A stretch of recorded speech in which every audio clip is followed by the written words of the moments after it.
It is the Oath here on 106.3 The Buzz. Johnny Thrash joined by Vinnie Stigma from the legendary Agnostic front tonight. Vinnie, thank you so much for taking a few minutes for me, man. Johnny, thank you for having me on the radio, man. Hell yeah, I'm going to pump it as loud as I can.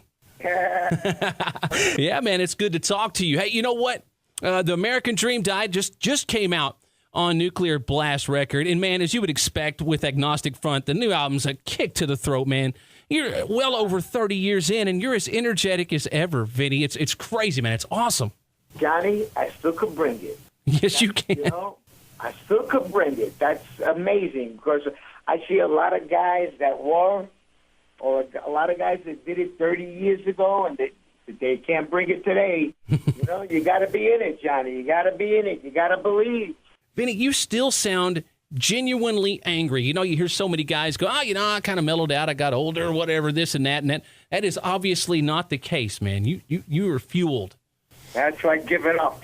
You can't give up. You got to fight for your rights. You know, you got to believe in what you do. You know, you got to stand there. You got to stand with your brothers and sisters, you know. You got to go out and support the bands and the clubs, you know. So you got to sing for yourselves, you know. Mm-hmm. Man, and speaking of the scene, you know, you're talking about going out and getting into the clubs, being in the middle of everything, and from what I understand, you've always been that guy, right? The first time, Roger, before he knew me, speaking of being in the middle of the scene, he seen me at the Peppermint Lounge in 1980, and I was in the middle of the pit, standing there with a mohawk, and the pit was going around me. He was like, wow, that guy's crazy. Yeah. This is before Roger even knew me. Uh-huh. Oh. Always in the middle of it, Johnny. Always being involved. Whether it's New York Hardcore Tattoos, Black and Blue Radio, but, you know, my band, Agnostic Front, you know, helping people out with music or equipment. I'll try to always be there. Man, and I'll tell you, that's what I love about hardcore. You know, when you talk about any sort of undergroundish, you know, style of music, whatever it is, there's always a high level of camaraderie, but there is no higher level of camaraderie than in the hardcore scene. I think that's a lot of the allure to it. You take care of your own, man. You got each other's back. I love that. Yeah, well, you know, it should be everywhere with everyone, you know. But I'm glad hardcore is a brotherhood. It's a lifestyle. You know what I mean? It's like a dysfunctional family at times, you know. But it's for real. Yeah. It's for real. And I you know, we got to keep it real.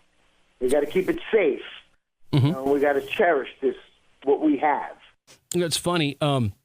Speaking of keeping it safe, I was watching the series of videos he did, the trailers for the new album, The American Dream Died, and I love the one where you were talking about how the album had two working titles, either The American Dream Died or Old New York, and how it's changed over the years. It's almost safe compared to how it was when you were kids, huh? Well, you know, Johnny, the world changes too, and you got to change with it. Music changes, things change, whether it's, you know, drones or the internet or cell phones or computers. You know, you can't get left behind. Like, you know, there's a lot of guys that wrote records 30 years ago, and they still want to live on that. Yeah, I wrote that record 30 years ago. Well, that's fine. So did I. But what have you done for me lately, you know? You know what I mean? You know, you got to be involved. You got to be true. You know what I mean? So, you know, speaking of which, 31 years ago on April 16th, I recorded Victim in Pain. Yeah. 31 years ago, tomorrow. Well, you know, it's easy to get nostalgic regardless of who you are, but I can't imagine thinking back to it, being someone from such an influential scene as the New York hardcore scene. Man, it's got to be overwhelming thinking back to that, but you seem pretty grounded about the whole thing, though. Well, you know what? You know what it was? The hardcore scene, the New York hardcore scene a lot of it was based around me in a way, because I was the only one with an apartment, telephone, and a driver's license. You know, I was the guy when they had to get in touch with. I had the phone. Yeah. You know, that was a big thing, like a landline then. Like today, it's nothing. Like I was the only one with an apartment where kids would come here, bands would come here and crash. You know? Yeah, man. I mean, and I only live around the corner from CBGB's. Yeah. So I landed. I think God put me here for some reason. Yeah. Well, it's almost like The Godfather, the scene or something.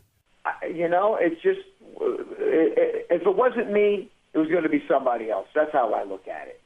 There you go, going back to that grounded attitude, man. But it takes a special person to really perpetuate that type of scene, and that's the thing about Agnostic Front is that with you, you're so about the scene and you're so about taking care of hardcore fans. You've never really deviated too far from your sound, but you've never stuck to like a cookie cutter type of thing either. There's anthemic stuff. Yeah, you're right. On this album, it's an eclectic mix of all of the history of Agnostic Front, because we got like little short bursting songs and we've got melodic songs, but the pace of the record is really nice. Yeah. You know what I mean? It takes you like on a kind of a journey. You know what I mean? It's a good pace record. It's a solid record, man. I'm enjoying it so much. I enjoy playing it. I enjoy, singing to it. It's a fun record, and it'll stand.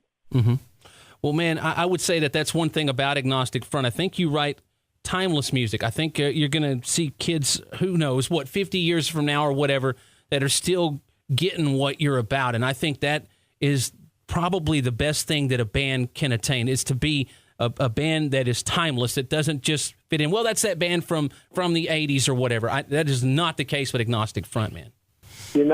Johnny is so right, man. It's so true, because I know so many kids that come up and sing songs to me that I've written before they were born.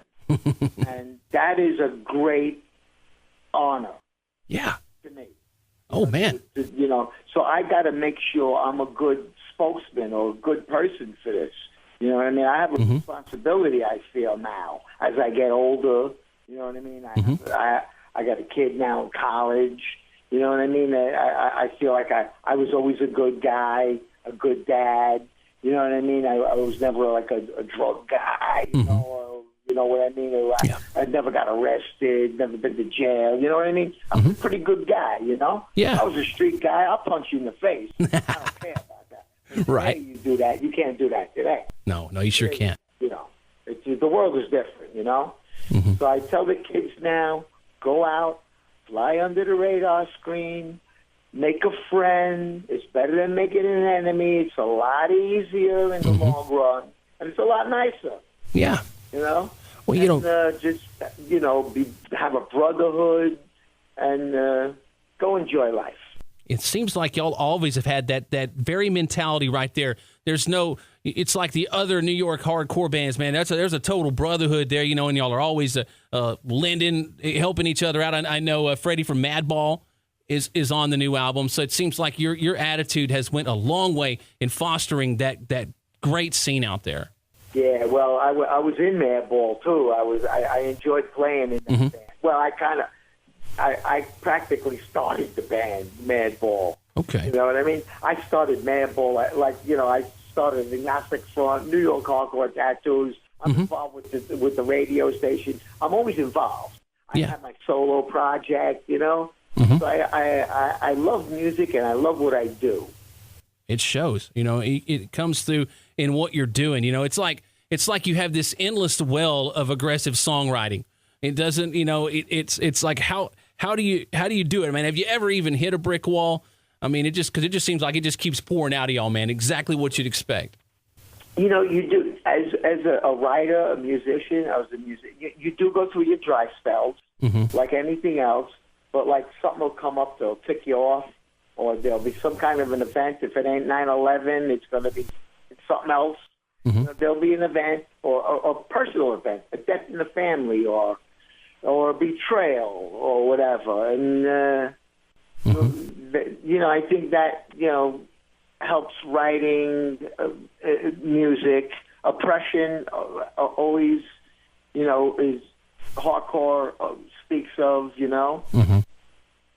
Well, Court, now with this new album, and obviously you're going to get out and you're going to tour behind it. And I was looking on your Facebook page. I didn't see any dates here in Texas, but are y'all planning on going full on and doing a North American tour and treating the fans down here in the Lone Star State to a hardcore show? Well, we're going to do a U.S. tour.